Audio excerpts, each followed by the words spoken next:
है। बहुजन समाज पार्टी के प्रदेश अध्यक्ष भगवान सिंह बाबा। भगवान सिंह बाबा भरतपुर जिले के मूल निवासी हैं।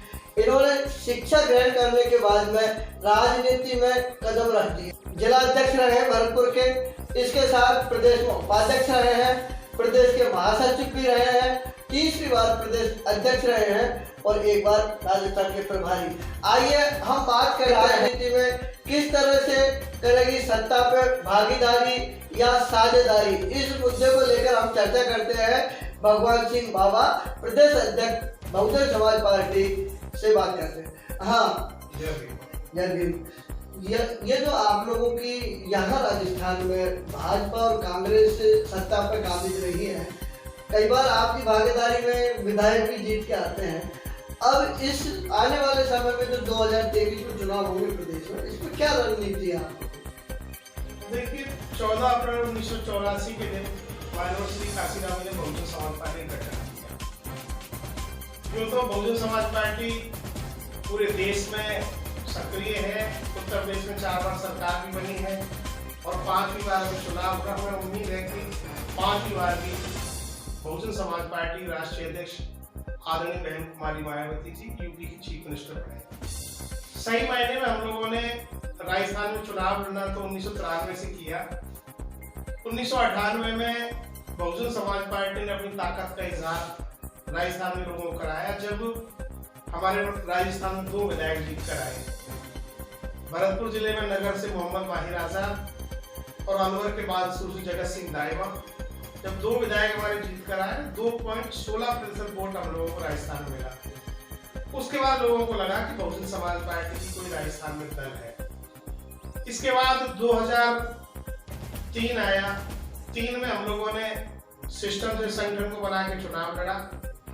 उस वक्त विधायक तो हमारे 2 ही जीत कर आए, लेकिन लगभग 4% वोट हम लोगों को मिला और 6 उम्मीदवार हमारे थोड़े थोड़े वोट से चुनाव हार गए। उसके बाद 2008 का चुनाव आया। हम लोगों ने पूरी मजबूती के साथ सरकार बनाने के लिए राजस्थान में चुनाव लड़ा और राजस्थान में 2008 में ये हालात पैदा हो गए कि तमाम जो दिग्गज अपने आप को माने जाते थे, चाहे वो कांग्रेस में थे या बीजेपी में थे, हर दिग्गज को ये दिखाई दे रहा था कि बहुजन समाज पार्टी ने जिस तरीके से उत्तर प्रदेश में सोशल इंजीनियरिंग का इस्तेमाल करके स्पष्ट बहुमत की सरकार बनाई है, तो राजस्थान में भी हम लोग सरकार बना सकते हैं। और तमाम दिग्गज उस समय बहुजन समाज पार्टी में शामिल भी हुए, चाहे वो कुंवर नटवर सिंह हो, जगत सिंह हो, प्रहलाद गुंजर हो, भड़ाना हो, चाहे वो कामा के विधायक हो, तमाम लोग। हम मैं कहना चाहता हूँ 2008 में चुनाव से पहले ही हमारे पास 6 विधायक हो गए। अध्यक्ष साहब, जब आपने ये बात रखी है कि 2008 में हमारा बहुजन समाज पार्टी का वोट बैंक एक मजबूत स्थिति में आ गया था और लोगों को रुझान भी रहा जो बीजेपी और कांग्रेस को छोड़कर बीएसपी में आए, लेकिन ये मूल रूप से रुक नहीं पाए। नहीं, दरअसल जब हम लोगों ने ये सोचकर के चुनाव लड़ा कि भाई जो है हमें अपनी सरकार बनानी है, तो उसी समय ताजा जो है एंटी डिफेक्शन बिल बनाया गया था। तो हमें लगा था कि भाई दल बदल विरोधी विधेयक बनने की वजह से दल बदल पर रोक लगेगी, तो कुछ ऐसे लोगों को भी टिकट उस समय दे दिया गया ये सोच करके भाई जीत कर आएंगे तो हमारी सरकार बढ़ेगी।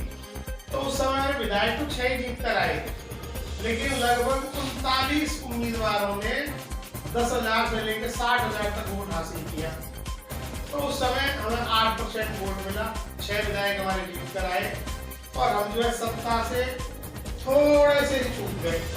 उस समय भी 11 उम्मीदवार हमारे थोड़े वोट से चुनाव हार गए। अंडर 5,000 हमारे 11 उम्मीदवार चुनाव हार गए, चाहे वो धौलपुर से बाबू सिंह कुशवाहा हो, वो 850 वोट से चुनाव हारे, चाहे वो करौली से दर्शन सिंह गुर्जर जो 1300 वोट से चुनाव हारे, चाहे वो मनोज नागली राजगढ़ में उनके भाई थे वीरेंद्र नागली वो हो, चाहे सिवाड़ा की सीट हो, चाहे भरतपुर में नदवई की सीट हो, यशवंत रामू को चुनाव लड़ाया। तो तमाम ऐसी सीटें हम थोड़े वोट से चुनाव हार गए और सरकार बनाने से छूट गए। आप यानी आपकी पार्टी के जो विधायक चुन के भेजती है जनता और यहाँ आकर वो कहीं न कहीं विलय हो जाते हैं, तो क्या जनता के दिल में एक कुठाराघात क्यों होता है भाई, हम जो हाथी के सवार करके बिठा के विधानसभा तक भेजते हैं वो वहां जाके हाथ में या फूल में जाके मिल जाते हैं। देखिए मैंने जैसा कि बताया हमारे 6 विधायक जीत कर आए। उस समय राजस्थान की ये स्थिति रही कि किसी भी दल को स्पष्ट बहुमत नहीं मिला।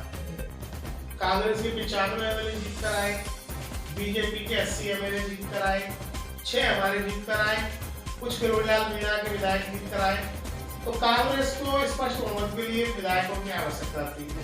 तो कांग्रेस ने धनबल और बाहुबल का इस्तेमाल करके उन विधायकों को लालच देकर के, सत्ता का लालच देकर के उनको खरीद लिया और 6 की 6 विधायकों को संसदीय सचिव और मंत्री बना दिया और करोड़ों रुपए उनको दिए।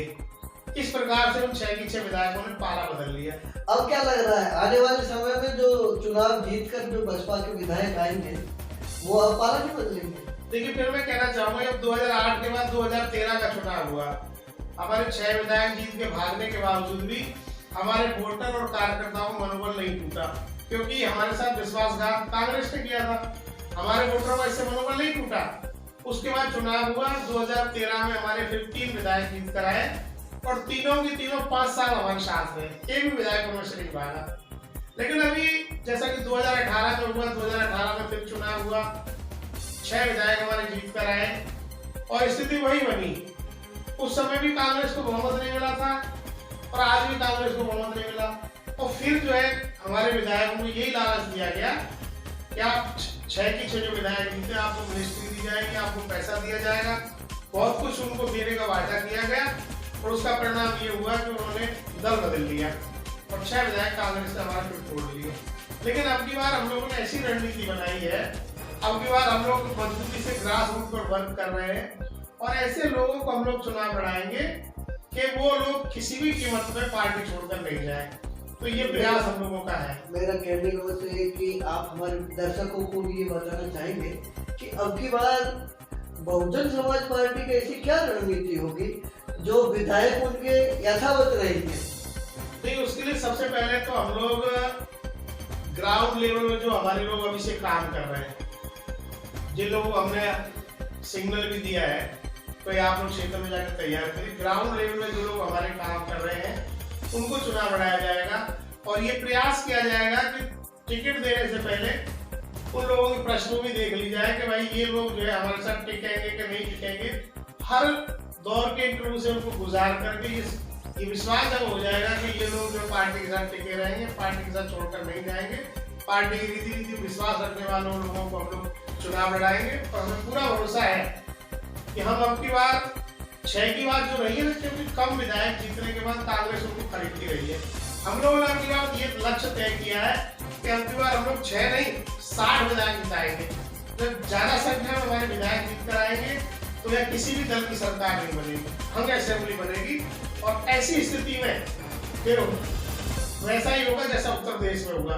जैसा उत्तर प्रदेश में 3 बार हमने थोड़े थोड़े विधायकों के बल पर ही उत्तर प्रदेश में सत्ता हासिल की, तो उसी प्रकार से जब हंग असेंबली आएगी हम राजस्थान में बैलेंस ऑफ पावर बनेंगे और अपनी सरकार बनाएंगे। ग्राउंड लेवल पे ऐसी क्या तैयारी चल रही है जो आप भागीदारी और साझेदारी की बात कर रहे हैं? देखिए हमारे जिम्मेदार जो पदाधिकारी हैं, चाहे वो प्रदेश का अध्यक्ष, इवन मैं भी हूँ, प्रदेश के प्रभारी है, जोन इंचार्ज है, जोन के प्रभारी है, जिला अध्यक्ष, जिला प्रभारी है, हम लोग जो है बूथ लेवल पे जाकर संगठन को तैयार कर रहे हैं। मेंबरशिप भी हमारे स्पेशल मेंबरशिप अभियान भी चल रहा है।